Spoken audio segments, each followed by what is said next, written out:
Nifty bank Nifty में एक unexpected gap down, rally and then sell off नजर आ गया है। नेगेटिव क्लोजिंग दिया है दोनों निफ्टी बैंक निफ्टी ने। अब आगे की क्या ट्रेजेक्टरी होना चाहिए, क्या सेलिंग के लिए देखना है कि बाइंग का मार्केट कब देखना है, डिस्कस करेंगे सब इन डिटेल में ये वीडियो में। गुड इवनिंग, मैं नाम है सुहेल, चलते एनालिसिस पे।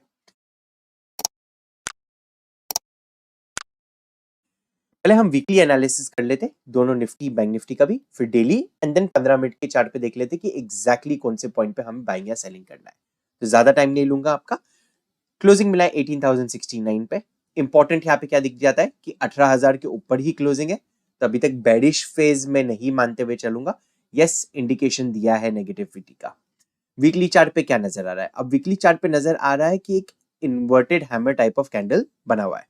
अब ये इन्वर्टेड हैमर जो है कब काम आता है? इन्वर्टेड हैमर तब काम आता है जब कोई पॉइंट ऑफ सपोर्ट है या पॉइंट ऑफ रेजिस्टेंस है वहां पे बन जाए तो वो जाके काम आ जाता है।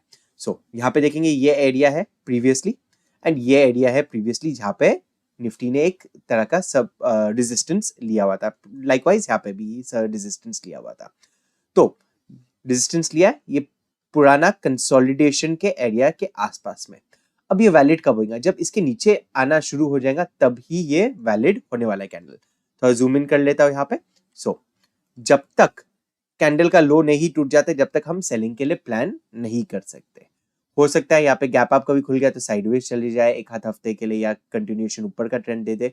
बट ये कब काम आएगा? जब कंटिन्यूएशन के लिए जाएगा तभी ये एक्टिवेशन माने जाएगा ये कैंडल का। तो that point is clear. Negative तब है जब कैंडल का लो टूटना शुरू हो जाता है। अब डेली चार्ट पे चले जाते हैं। डेली चार्ट पे क्या नजर आ रहा है? ओके, सिंपल स्ट्रक्चर है यहाँ पे, ऑलरेडी डिस्कस कर चुके हम लोग लास्ट वीक भी। डबल बॉटम स्ट्रक्चर बनाया, ऊपर की तरफ निकल गया, मच नीडेड पुल बैक था यहाँ पे एंड यहाँ पे सपोर्ट लिया निफ्टी ने। जब मल्टीपल टाइम एक ही जोन से यहाँ पे सपोर्ट लेना शुरू हो जाता है तब हमें और बेरिश नहीं होना है, तब बुलिश की ओर पे हमें थोड़ी और देखना है। अगले दिन प्रूव हो गया था, गैप अप खुल के कंटिन्यूएशन दिया थोड़ा मार्केट ने पुल बैक लेने के बाद एंड कंटिन्यूएशन ही नजर आ रहा है तब से। प्लान क्या होना चाहिए? आप ही कंटिन्यूएशन गया, पुल बैक आया एंड देन ऊपर की तरफ निकल गया था। यहाँ पे नेगेटिव बनाने के बाद यहाँ पे फ्लैटिश ओपन के बाद एक रैली नजर आ गई थी। एक्सपेक्टेशन क्या था यहाँ पे? जब रैली नजर आई तब एक्सपेक्टेशन यह था कि शायद एक दो दिन और नीचे जाए मार्केट एंड फिर ऊपर की तरफ जाए। बट ये अनएक्सपेक्टेड रैली ने सब लोग को यहाँ पे बुलिश बना दिया। अब अगले दिन जब मार्केट गैप डाउन खुला तो हाई प्रोबेबिलिटी कि जो भी यहाँ पे बायर्स ऐड हुए थे ये सोच के कि पुल बैक कंप्लीशन हो चुका है, ठीक है, एंड एज पर प्राइस एक्शन कंप्लीशन हो भी चुका था, तो यहाँ पे बायर्स एक्टिवेशन जो है उन लोग सब निकल चुके रहेंगे सिस्टम में से। तो दो चीज हो सकते हैं, ये एक इंडिकेशन हो सकता है कंटिन्यूएशन सेल ऑफ के लिए, या एक इंडिकेशन हो सकता है कि जो भी वीक बायर्स थे या रादर जो बायर्स थे उन लोग को निकाल दिया जा चुका है मार्केट में से, स्टॉप लॉस हंटिंग हो चुका है एंड कंटिन्यूएशन ऊपर की तरफ का मूव हो सकता है। तो दोनों प्रोबेबिलिटीज यहाँ पे है। काफी बार मैंने प्रीवियसली भी प्राइस एक्शन ऐसा देखा हो कि कंटिन्यूएशन गया है मार्केट, पुल बैक लिया, कंटिन्यूएशन गया, अगले दिन एक सरप्राइज गैप डाउन देके कंटिन्यूएशन नहीं दिया, उसके बाद वाले दिन पे गैप अप देके कंटिन्यूएशन ऊपर की तरफ देखा हो। ये प्राइस एक्शन होता है मार्केट में जहां पे एक स्टॉप लॉस हंट होने के बाद ऊपर की तरफ मूव निकल आता है। पर जब तक प्राइस इंडिकेट नहीं करे ये चीज, मतलब हम एस्टिमेट लगा सकते हैं कि यस ऐसा हो सकता है, बट जब तक प्राइस वो बिहेवियर नहीं करे जब तक हम वो चीज का एक्शन नहीं ले सकते। तो 15 मिनट के चार्ट पे चले जाते हैं, देखते हैं एग्जैक्टली कौन से लेवल पे हमें बाइंग या सेलिंग करना है। कल के दिन पे फ्लैटिश ओपन मिल गया यही जोन्स के आसपास में कहीं पे। जैसे ही 18050 का लेवल जो प्रीवियसली भी सपोर्ट लिया हुआ था तोड़ देता है, मैं निफ्टी को सेल करना पसंद करूंगा। यहाँ पे जो टारगेट्स निकल के आएगा 18,000 का राउंड लेवल निकल के आएगा फर्स्ट टारगेट, 17,957 के आसपास में सेकंड टारगेट निकल के आएगा। ऑलरेडी एक बड़ा मूव आ चुका है फ्राइडे के दिन पे, तो बहुत ज्यादा बड़ा मूव एक्सपेक्टेशन नहीं रख सकते, 101 पॉइंट का मैं टारगेट रखते हुए चलूंगा। अब वो लेवल कभी तोड़ दिया 17,957 के आसपास में, तो 17,880 के आसपास में यहाँ पे सपोर्ट बना हुआ है, तो वहां तक का एक मूव एक्सपेक्टेशन रख सकते हैं। प्लान क्या होना चाहिए? तो सेलिंग के लिए प्लान करेंगे। अब गैप अप या गैप डाउन हुआ तो देखिए, कभी गैप अप ओपन हुआ, सो एज पर प्राइस एक्शन, एज पर जो स्ट्रक्चर बना है होना चाहिए तो एक inside candle day. So probability बढ़ जाती है कि यहाँ पे एक इनसाइड कैंडल डे बन जाए। बट यहाँ पे थोड़ा सा मैं एक ट्विस्ट लेके आऊंगा।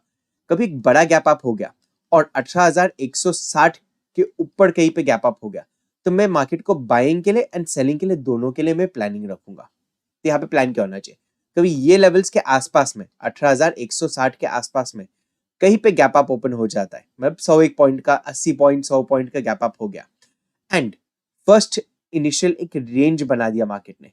जैसे ही रेंज का ब्रेकआउट या ब्रेकडाउन करता है 3 मिनट के टाइम फ्रेम पे, मैं बाइंग सेलिंग दोनों के लिए पोजीशन देखना चाहूंगा ये केस में।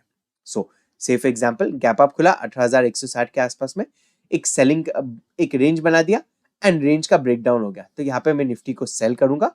टारगेट मेरा 18,050 का होना चाहिए, फर्स्ट टारगेट। यहाँ पे कुछ क्वांटिटीज बुक करूंगा, कंटिन्यूएशन दिया तो बाकी का क्वांटिटीज ट्रेल करूंगा। बट गैप अप खुल के ये जोन के अंदर ब्रेक आउट दे दिया एक थोड़ा एक रेंज बनाने के बाद, तो मैं बाइंग के लिए भी देखूंगा निफ्टी को, बट थोड़े क्वांटिटीज ये केस में मैं कम कर दूंगा, तो हाफ क्वांटिटीज में ट्रेड करूंगा। अच्छा रिस्क रिवॉर्ड हो सकता है यहाँ पे एंड इसका टारगेट 18,200 216 250 के आसपास में टारगेट हम रखते हुए चल सकते हैं। अब गैप डाउन ओपन पे क्या करना है, लाइकवाइज कभी एक गैप डाउन ओपन हो गया 18,000 के राउंड लेवल के नीचे, तो कंटिन्यूएशन हम सेलिंग के लिए देख सकते हैं, लाइकवाइज एक पुल बैक भी देख सकते हैं।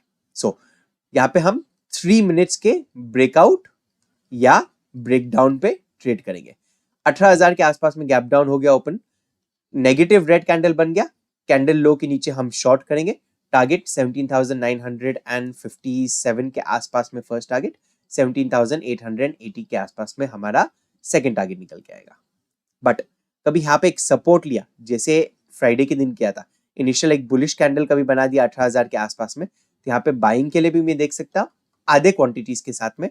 20 से 25 रुपए का स्टॉप लॉस से ज्यादा नहीं देखना है आपको एंड टारगेट जो होना चाहिए 18,160 के आसपास में होना चाहिए, एज लॉन्ग एज 18,050 का लेवल क्लियर कर जाता है। सो प्लान को वापस से एक बार रीपोजिशन करके बता देता हूं आपको। फ्लैटिश खुल गया मार्केट, सेलिंग की ओर पे ही देखेंगे 18,050 के नीचे। गैप अप खुला मार्केट, वेट करेंगे एक रेंज बनाने का, रेंज का ब्रेकआउट या ब्रेकडाउन हो गया तो हम वो ब्रेकआउट या ब्रेकडाउन को ट्रेड कर सकते हैं, दोनों बाइंग सेलिंग की तरफ का देख सकते हैं। गैप डाउन हो गया 18,000 के आसपास में, तो अगेन हम 3 मिनट के ब्रेकआउट ब्रेकडाउन पे देखेंगे। 3 मिनट का एक नेगेटिव रेड कैंडल बन गया, कंटिन्यूएशन के लिए प्लान करेंगे। 3 मिनट का एक पॉजिटिव कैंडल बन गया, हम ऊपर की मूव के ऊपर प्लान करेंगे। बस यही कि क्वांटिटीज थोड़े कम ही रखते हुए चलना। चलिए देखते हैं अभी बैंक निफ्टी को किस तरह से ट्रेड किया जा सकता है। बैंक निफ्टी में थोड़ा ज्यादा गिरावट नजर आ गई, प्राइमरी रीजन था HDFC बैंक। तो HDFC का एक नेगेटिव न्यूज कुछ आ गया था, बट उससे ज्यादा हमें कंसिडर नहीं करना है। HDFC के फाइनेंशियल्स जो है, फाइनेंशियल कंडीशन है वो वीक नहीं है, तो वीकनेस फंडामेंटली नहीं है। बस ये चीज देखना है कि टेक्निकली यस एक इंडिकेशन दिया है नेगेटिव की ओर पे, तो हमें वो हिसाब से आगे बढ़ते हुए चलना है। क्लोजिंग मिला है 42,660 पे, इन्वर्ट एक नेगेटिव कैंडल बन गया है। हो सकता है अभी वीकली चार्ट पे यहाँ पे अभी कुछ हफ्ते, एक आध हफ्ता साइडवेज चले जाए या कंटिन्यूएशन नीचे की तरफ जाए।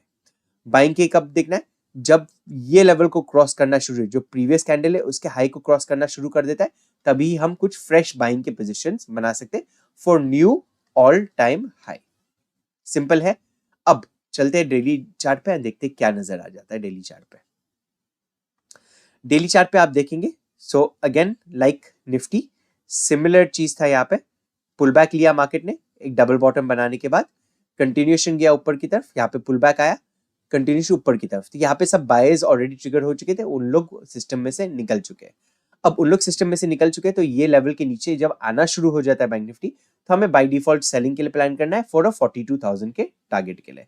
अब इसके नीचे आए तो हो सकता है 42,000 फिर प्राइस एक्शन बना के ऊपर चले जाए या थोड़ा टाइम स्पेंड करके नीचे की तरफ जाए। अब देखते हैं मार्केट क्या हिसाब से रिएक्ट करता है। बट अगेन सेम चीज, मेरी जो थ्योरी है वो बैंक निफ्टी में भी अप्लाई करेंगे कि हो सकता है ये एक स्टॉप लॉस हंट हो। कभी गैप अप खुला, कुछ प्राइस एक्शन दिखाया पॉजिटिव की ओर पे, तो हो सकता है हमें एक छोटा सा एक अप मूव मिल जाए एंड फिर आगे वाले दिन पे साइडवेज एक्शन थोड़ा नजर आ गया एंड फिर कंटिन्यूएशन बुलिश का मूव हो जाए।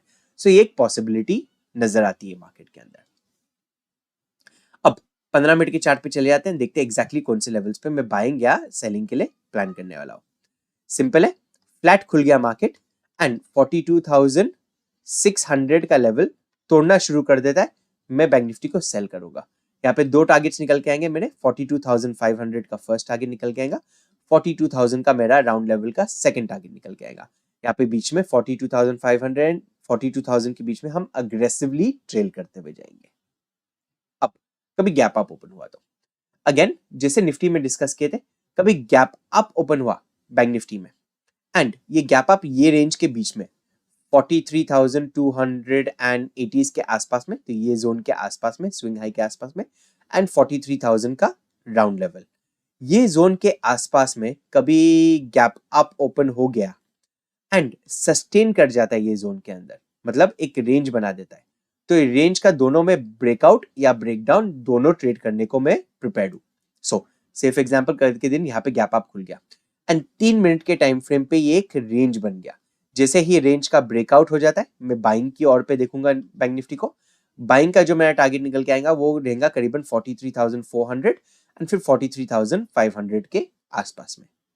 अब पर रेंज का कभी ब्रेकडाउन दे दिया तो मैं सेलिंग की ओर पे देखूंगा। सेलिंग की ओर पे क्यों देखूंगा, यहाँ पे सिंपल क्या हो जाता है, देखिए कभी गैप अप हो गया, ये स्विंग है, 43,000 को भी एक स्विंग मानते हुए इसलिए चल रहा हूं मैं क्योंकि एक राउंड लेवल है। अब ये जोन के बीच में कहीं पे ओपन हो गया एंड रेंज है, रेंज बना दिया एंड रेंज को ब्रेकआउट करना शुरू कर देता है, तो ये स्विंग को तोड़ना शुरू कर देगा। जो प्राइस एक्शन जो बना हुआ है वो बाय डिफॉल्ट चेंज होके जो हाइज है वो शिफ्ट होना शुरू हो जाएंगे, तो वहां पे वो एडवांटेज मिल जाता है हमें कि बाइंग एक अर्ली जोन पे हो सकता है एंड कम स्टॉप लॉस पे हो सकता है। लाइकवाइज कभी ये जोन पे रेंज बना के ब्रेकडाउन देना शुरू कर देता है, तो ये चीज है कि जो स्विंग्स है वो नीचे की तरफ शिफ्ट होते जा रहे हैं एंड कंटिन्यूएशन यहाँ पे सेल ऑफ नजर आ सकता है।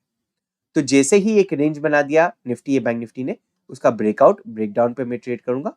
ब्रेकडाउन हो गया तो जो टारगेट निकल के आएगा वो मेरा 43,000 का राउंड लेवल रहेगा फर्स्ट टारगेट, 42,500 के आसपास 600 के आसपास में मेरा सेकंड टारगेट निकल जाएगा।